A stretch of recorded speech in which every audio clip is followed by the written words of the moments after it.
ಮತ್ತೆ ಗೃಹಲಕ್ಷ್ಮಿ ಯೋಜನೆಗೆ ಹೊಸ ಮಾರ್ಗಸೂಚಿ. ಅರ್ಜಿ ಸಲ್ಲಿಸಲು 3 ಕಡೆ ಮಾತ್ರ ಅವಕಾಶ. ಎಸ್ ವೀಕ್ಷಕರೇ, ಇಷ್ಟು ದಿನ ಪ್ರತಿ ತಿಂಗಳು ಗೃಹಲಕ್ಷ್ಮಿ ಯೋಜನೆಯ 2,000 ರೂಪಾಯಿ ಯಾವುದೇ ಅಡೆತಡೆ ಇಲ್ಲದೆ ಬರ್ತಾ ಇತ್ತು. ಈಗ ಮಹಿಳೆಯರಿಗೆ ಒಂದು ಶಾಕ್ ಎದುರಾಗಿದೆ. ಕಾಂಗ್ರೆಸ್ ಸರ್ಕಾರ ಈಗ ಗೃಹಲಕ್ಷ್ಮಿ ಯೋಜನೆಯಲ್ಲಿ ಪರಿಷ್ಕರಣೆ ಮಾಡಿದೆ. ಕಾರಣ ಒಂದೇ, ಈ ಯೋಜನೆ ಅರ್ಹರಿಗೆ ಮಾತ್ರ ಸಿಗಬೇಕು ಅಂತ. ಈಗ ಲೇಟೆಸ್ಟ್ ಅಪ್ಡೇಟ್ ಏನಪ್ಪಾ ಅಂದ್ರೆ, ನಿಮಗೆ ಕಳೆದ ಕೆಲವು ದಿನಗಳಿಂದ ಗೃಹಲಕ್ಷ್ಮಿ ಹಣ ಪಡೆಯೋಕೆ ಮತ್ತೆ ಅರ್ಜಿಯನ್ನ ಸಲ್ಲಿಸಬೇಕಾ, ಹಳೆ ಅರ್ಜಿ ಏನಾಯ್ತು ಅನ್ನೋ ಪ್ರಶ್ನೆ ನಿಮ್ಮನ್ನ ಕಾಡ್ತಿದ್ರೆ ಅದಕ್ಕೆ ಇವತ್ತು ಮಹಿಳಾ ಮತ್ತು ಮಕ್ಕಳ ಅಭಿವೃದ್ಧಿ ಇಲಾಖೆ ಉತ್ತರವನ್ನ ಕೊಟ್ಟಿದೆ. ಎಸ್, ಗೃಹಲಕ್ಷ್ಮಿ ಯೋಜನೆಗೆ ಮತ್ತೆ ಹೊಸದಾಗಿ ಅರ್ಜಿಯನ್ನ ಸಲ್ಲಿಸಬೇಕು. ಆದ್ರೆ ಎಲ್ಲೆಂದರಲ್ಲಿ ಅರ್ಜಿ ಸಲ್ಲಿಸಬಹುದಾ? ಖಂಡಿತ ಇಲ್ಲ. ಇದಕ್ಕಂತಾನೆ ಸರ್ಕಾರ ಈಗ ಹೊಸ ಮಾರ್ಗಸೂಚಿಗಳನ್ನ ಬಿಡುಗಡೆ ಮಾಡಿದೆ. ಈ ಬಾರಿ ಬಹಳಷ್ಟು ಕಂಡೀಷನ್ಸ್ ಇದೆ. ಹಾಗಾದ್ರೆ ಅರ್ಜಿಯನ್ನ ಎಲ್ಲೆಲ್ಲಿ ಸಲ್ಲಿಸಬೇಕು, ಹಳೆ ಅರ್ಜಿದಾರರು ಏನ್ ಮಾಡಬೇಕು, ಏನೆಲ್ಲ ದಾಖಲೆ ಬೇಕು, ಸರ್ಕಾರದ ಮಾರ್ಗಸೂಚಿಗಳಲ್ಲಿ ಏನೇನ್ ಇದೆ, ಪಿನ್ ಟು ಪಿನ್ ಮಾಹಿತಿಯನ್ನ ಕೊಡ್ತೀನಿ. ಕೊನೆ ತನಕ ಮಿಸ್ ಮಾಡದೆ ಈ ವಿಡಿಯೋವನ್ನ ನೋಡಿ. ನಾನು ಶಿವಮೂರ್ತಿ ಸರ್ಬಾ. ಸರ್ಕಾರ ಯೋಜನೆ ಪರಿಷ್ಕರಣೆ ಮಾಡ್ತಿರೋದು ಯಾಕೆ? ಎಸ್ ವೀಕ್ಷಕರೇ, ಕಳೆದ 3-4 ದಿನದಿಂದ ರಾಜ್ಯದ ಮಹಿಳೆಯರಲ್ಲಿ ಗೊಂದಲ ಎದ್ದಿರೋದಂತೂ ಖಂಡಿತ ಸತ್ಯ. ಇದೇನಿದು ಹೊಸ ಅರ್ಜಿ ಸಲ್ಲಿಸಬೇಕು, ಎಲ್ಲಿ ಸಲ್ಲಿಸಬೇಕು, ಯಾವಾಗಿಂದ ಸಲ್ಲಿಸಬೇಕು ಅನ್ನೋ ಗೊಂದಲ ಶುರುವಾಗಿತ್ತು. ಈಗ ಸರ್ಕಾರವೇ ಇದಕ್ಕೆ ಕ್ಲಾರಿಫಿಕೇಶನ್ ಅನ್ನ ಕೊಟ್ಟಿದೆ. ಹೌದು, ಯೋಜನೆ ಆರಂಭವಾದಾಗಿನಿಂದ ಸರ್ಕಾರ ಇದುವರೆಗೆ ಬರೋಬ್ಬರಿ 72,000 ಕೋಟಿ ರೂಪಾಯಿಗಳಿಗೂ ಅಧಿಕ ಹಣವನ್ನ ಮಹಿಳೆಯರ ಖಾತೆಗೆ ಜಮೆಯನ್ನ ಮಾಡಿದೆ. ಆದ್ರೆ ಇತ್ತೀಚೆಗೆ ಇಲಾಖೆ ನಡೆಸಿದ ಗುಪ್ತ ಸಮೀಕ್ಷೆಯಲ್ಲಿ ಒಂದು ಭಯಾನಕ ಸತ್ಯ ಬಯಲಾಯಿತು. ಏನಪ್ಪಾ ಅಂದ್ರೆ, ಸುಮಾರು 1 ಲಕ್ಷಕ್ಕೂ ಅಧಿಕ ಮಹಿಳೆಯರು ನಿಧನರಾಗಿದ್ರೂ ಕೂಡ ಅವರ ಹೆಸರಲ್ಲಿ ಇವತ್ತಿಗೂ 2,000 ರೂಪಾಯಿ ಹಣ ಡ್ರಾ ಆಗ್ತಿದೆ. ಅಷ್ಟೇ ಅಲ್ಲ, ಸುಮಾರು 50,000ಕ್ಕೂ ಹೆಚ್ಚು ಆದಾಯ ತೆರಿಗೆ ಅಂದ್ರೆ ಇನ್ಕಮ್ ಟ್ಯಾಕ್ಸ್ ಪಾವತಿದಾರರು ಕೂಡ ಈ ಯೋಜನೆಯನ್ನ ದುರ್ಬಳಕೆಯನ್ನ ಮಾಡಿಕೊಳ್ತಿದ್ದಾರೆ. ವೀಕ್ಷಕರೇ, ಯೋಚನೆ ಮಾಡಿ, ಬಡವರಿಗಾಗಿ ಮೀಸಲಿಟ್ಟ ಈ ಹಣವನ್ನ ಶ್ರೀಮಂತರು ಮತ್ತು ಮೃತ ವ್ಯಕ್ತಿಗಳಲ್ಲಿ ಹೆಸರಲ್ಲಿ ಲೂಟಿ ಮಾಡ್ತಿರೋದು ಯಾವ ನ್ಯಾಯ? ಇದನ್ನ ತಡೆಯೋಕೆ ಮತ್ತು ಕೇವಲ ಅರ್ಹರಿಗೆ ಮಾತ್ರ ಹಣ ಸಿಗಲಿ ಅನ್ನೋ ಉದ್ದೇಶದಿಂದ ಈಗ ನವೀಕರಣ ಪ್ರಕ್ರಿಯೆ ಅಂದ್ರೆ ರಿವೆರಿಫಿಕೇಶನ್ ಶುರುವಾಗಿದೆ. ಯೋಜನೆಗೆ 3 ಕಡೆ ಮಾತ್ರ ಅರ್ಜಿ ಸಲ್ಲಿಸಲು ಅವಕಾಶ. ಮೊಬೈಲ್ನಲ್ಲಿ ಅರ್ಜಿ ಸಲ್ಲಿಸುವಂತಿಲ್ಲ. ವೀಕ್ಷಕರೇ, ಈ ಬಾರಿಯ ಅರ್ಜಿ ಸಲ್ಲಿಕೆ ಪ್ರಕ್ರಿಯೆಯಲ್ಲಿ ಸರ್ಕಾರ ಒಂದು ಭಾರಿ ಬದಲಾವಣೆಯನ್ನ ಮಾಡಿದೆ. ಇಷ್ಟು ದಿನ ನೀವು ನಿಮ್ಮ ಮೊಬೈಲ್ನಲ್ಲೋ ಅಥವಾ ಪಕ್ಕದಲ್ಲಿರುವಂತಹ ನಗರದಲ್ಲಿರುವಂತಹ ಸೈಬರ್ ಸೆಂಟರ್ಗೆ ಹೋಗಿಯೋ ಅರ್ಜಿಯನ್ನ ಹಾಕ್ತಿದ್ರಿ. ಆದ್ರೆ ಇನ್ ಮುಂದೆ ಅಂತಹ ಯಾವುದೇ ಅಡ್ಡದಾರಿಗಳಿಗೆ ಅವಕಾಶವಿಲ್ಲ. ನೀವು ನಿಮ್ಮ ಅರ್ಜಿಯನ್ನ ಕೇವಲ ಈ 3 ಅಧಿಕೃತ ಕೇಂದ್ರಗಳಲ್ಲಿ ಮಾತ್ರ ಸಲ್ಲಿಸಬೇಕು. ಒಂದು ಬೆಂಗಳೂರು 1 ಅಥವಾ ಜಿಲ್ಲಾ 1 ಕೇಂದ್ರಗಳು, ಎರಡನೇದು ಕರ್ನಾಟಕ 1 ಕೇಂದ್ರಗಳು, ಇನ್ನು ಮೂರನೇದು ಗ್ರಾಮ 1 ಕೇಂದ್ರಗಳು. ಈ 3 ಕೇಂದ್ರಗಳಲ್ಲಿ ಮಾತ್ರ ನೀವು ಅರ್ಜಿಯನ್ನ ಸಲ್ಲಿಸಬೇಕು. ರಾಜ್ಯಾದ್ಯಂತ ಬರೋಬ್ಬರಿ 15,000 ಅಧಿಕೃತ ಕೇಂದ್ರಗಳನ್ನ ಸರ್ಕಾರ ಇದಕ್ಕಾಗಿ ಗುರುತಿಸಿದೆ. ಯಾಕೆ ಈ ನಿರ್ಧಾರ ತೆಗೆದುಕೊಂಡಿದ್ದಾರೆ ಗೊತ್ತಾ? ಸೈಬರ್ ಸೆಂಟರ್ಗಳಲ್ಲಿ ಅರ್ಜಿ ಹಾಕುವಾಗ ಹಣ ಕೇಳೋದು ಅಥವಾ ದಾಖಲೆಗಳನ್ನ ತಿದ್ದುವಂತಹ ದೂರುಗಳು ಹೆಚ್ಚಾಗಿದ್ವು. ಹಾಗಾಗಿ ಇನ್ಮುಂದೆ ಪಾರದರ್ಶಕತೆ ಕಾಪಾಡೋಕೆ ಸರ್ಕಾರ ಈ ಮಾಸ್ಟರ್ ಪ್ಲಾನ್ ಅನ್ನ ಮಾಡಿದೆ. ಪ್ರತಿಯೊಂದು ಕುಟುಂಬದ ದಾಖಲೆಯನ್ನ ಸರ್ಕಾರ ಈಗ ಹದ್ದಿನ ಕಣ್ಣಿನಿಂದ ನೋಡಲಿದೆ. ಅರ್ಜಿ ಸಲ್ಲಿಸಲು ಬೇಕಾದ ದಾಖಲೆಗಳು ಏನು? ಆಧಾರ್, ಪಾಸ್ಬುಕ್ ರೆಡಿ ಇಟ್ಟುಕೊಳ್ಳಿ. ಎಸ್ ವೀಕ್ಷಕರೇ, ನೀವು ಹೊಸದಾಗಿ ಅಥವಾ ನವೀಕರಣಕ್ಕಾಗಿ ಅರ್ಜಿಯನ್ನ ಸಲ್ಲಿಸಬೇಕಾದ್ರೆ ಈ ದಾಖಲೆಗಳನ್ನ ಈ ಕೂಡಲೇ ರೆಡಿ ಇಟ್ಟುಕೊಳ್ಳಿ. ಮನೆಯ ಯಜಮಾನಿಯ ಆಧಾರ್ ಕಾರ್ಡ್ ಅಂದ್ರೆ ಇದರಲ್ಲಿ ಹೆಸರು ಮತ್ತು ವಿಳಾಸ ಸರಿಯಾಗಿರಬೇಕು. ಇನ್ನು ಬ್ಯಾಂಕ್ ಪಾಸ್ಬುಕ್, ನಿಮ್ಮ ಅಕೌಂಟ್ ನಂಬರ್ ಮತ್ತು IFSC ಕೋಡ್ ಸ್ಪಷ್ಟವಾಗಿ ಕಾಣುವ ಫೋಟೋ ಕಾಪಿ ಬೇಕು. ಪಡಿತರ ಚೀಟಿ, BPL ಅಥವಾ APL ಕಾರ್ಡ್ ಕಡ್ಡಾಯ. ಜಾತಿ ಮತ್ತು ಆದಾಯ ಪ್ರಮಾಣ ಪತ್ರ ಇತ್ತೀಚಿನದು ಇರಬೇಕು. ಪತಿಯ ಆಧಾರ್ ಸಂಖ್ಯೆ, ಇದನ್ನ ವೆರಿಫಿಕೇಶನ್ಗಾಗಿ ಮಾತ್ರ ಕೇಳಲಾಗುತ್ತೆ. ವೀಕ್ಷಕರೇ, ನೆನಪಿರ್ಲಿ, ಏಕಕಾಲಕ್ಕೆ ಎಲ್ಲರೂ ಕೂಡ ಮುಗಿಬಿದ್ರೆ ಸರ್ವರ್ ಡೌನ್ ಆಗೋ ಸಾಧ್ಯತೆ ಇರುತ್ತೆ.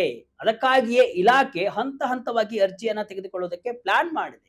ನಿಮ್ಮ ಮೊಬೈಲ್ ನಂಬರ್ಗೆ ಸರ್ಕಾರದ ಕಡೆಯಿಂದ ಮೆಸೇಜ್ ಬಂದ ಮೇಲೆ ನೀವು ಕೇಂದ್ರಕ್ಕೆ ಹೋದ್ರೆ ಉತ್ತಮ.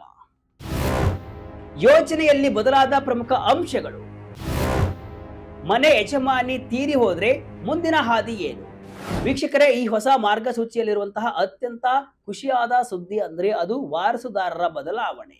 ಅನೇಕ ಮನೆಗಳಲ್ಲಿ ಗೃಹಲಕ್ಷ್ಮಿ ಹಣ ಪಡಿತಾ ಇದ್ದಂತಹ ಅತ್ತೆ ಅಥವಾ ತಾಯಿ ಇತ್ತೀಚೆಗೆ ಸತ್ತು ಹೋಗಿರ್ತಾರೆ. ಅಂತಹ ಸಂದರ್ಭದಲ್ಲಿ ಆ ಹಣ ನಿಂತು ಹೋಗುತ್ತೆ ಅಂತ ಜನರು ಕೂಡ ಆತಂಕದಲ್ಲಿ ಇದ್ರು. ಆದ್ರೆ ಈಗ ಸರ್ಕಾರ ಒಂದು ಸುವರ್ಣ ಅವಕಾಶವನ್ನ ಕೊಟ್ಟಿದೆ. ಒಂದು ವೇಳೆ ಮೂಲ ಫಲಾನುಭವಿ ಮೃತಪಟ್ಟಿದ್ರೆ ಅವರ ಮುಂದಿನ ವಾರಸುದಾರರಾದ ಸೊಸೆ ಅಥವಾ ಮಗಳು ಅದೇ ಯೋಜನೆಯ ಲಾಭವನ್ನ ಪಡೆದುಕೊಳ್ಳಬಹುದು. ಆದರೆ ಇಲ್ಲೊಂದು ಕಂಡೀಷನ್ ಇದೆ. ಆ ಸೊಸೆ ಅಥವಾ ಮಗಳ ಹೆಸರು ಕಡ್ಡಾಯವಾಗಿ ಅದೇ ಪಡಿತರ ಚೀಟಿಯಲ್ಲಿ ಅಂದ್ರೆ ರೇಷನ್ ಕಾರ್ಡ್ ನಲ್ಲಿ ಇರಲೇಬೇಕು. ಅತ್ತೆಯ ನಂತರ ಮನೆಯ ಜವಾಬ್ದಾರಿ ಹೊತ್ತಂತಹ ಸೊಸೆ ಇನ್ಮುಂದೆ ಸರ್ಕಾರದ ಈ 2,000 ರೂಪಾಯಿ ಸಹಾಯವನ್ನ ಪಡೆದುಕೊಳ್ಳಬಹುದು. ಯಾರು ಅರ್ಹರಲ್ಲ, ಐಟಿ ಪಾವತಿದಾರರಿಗೆ ಶಾಕ್. ಬಿಪಿಎಲ್ ಇಂದ ಎಪಿಎಲ್ ನೋ ಗೃಹಲಕ್ಷ್ಮಿ ಹಣ. ವೀಕ್ಷಕರೇ, ಯಾರಿಗೆಲ್ಲ ಈ ಯೋಜನೆ ಸಿಗಲ್ಲ ಅನ್ನೋದನ್ನ ಕೂಡ ಸರ್ಕಾರ ಸ್ಪಷ್ಟಪಡಿಸಿದೆ. ನೀವು ಏನಾದ್ರೂ ಆದಾಯ ತೆರಿಗೆ ಅಂದ್ರೆ ಇನ್ಕಮ್ ಟ್ಯಾಕ್ಸ್ ಕಟ್ತಾ ಇದ್ರೆ ನೀವು ಈ ಯೋಜನೆಗೆ ಅರ್ಹರಲ್ಲ, ಅಂದ್ರೆ ನಿಮಗೆ ಈ ಹಣ ಸಿಗಲ್ಲ.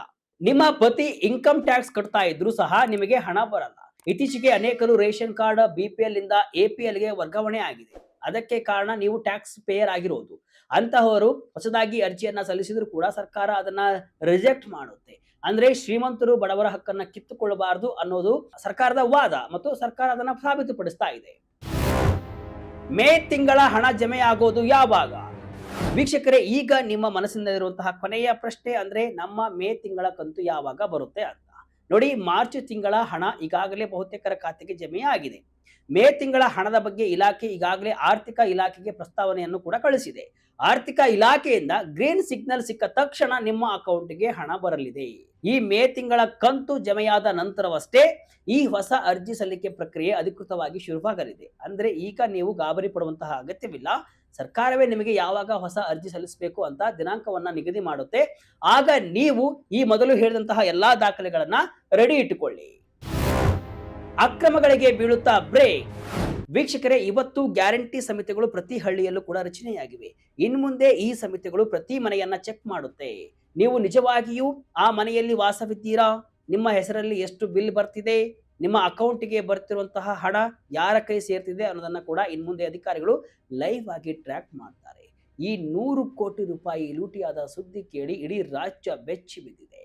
ಯಾರೋ ತೀರಿ ಹೋದವರ ಹೆಸರಲ್ಲಿ ಹಣ ಪಡೆಯುತ್ತಿದ್ದಾರೆ ಅಂತ ಸರ್ಕಾರಕ್ಕೆ ಶಾಕ್ ಆಗಿದೆ. ಇಂತಹವರನ್ನ ಪತ್ತೆ ಹಚ್ಚಲು ಈಗ ರಾಜ್ಯ ಸರ್ಕಾರ ಮುಂದಾಗಿದೆ.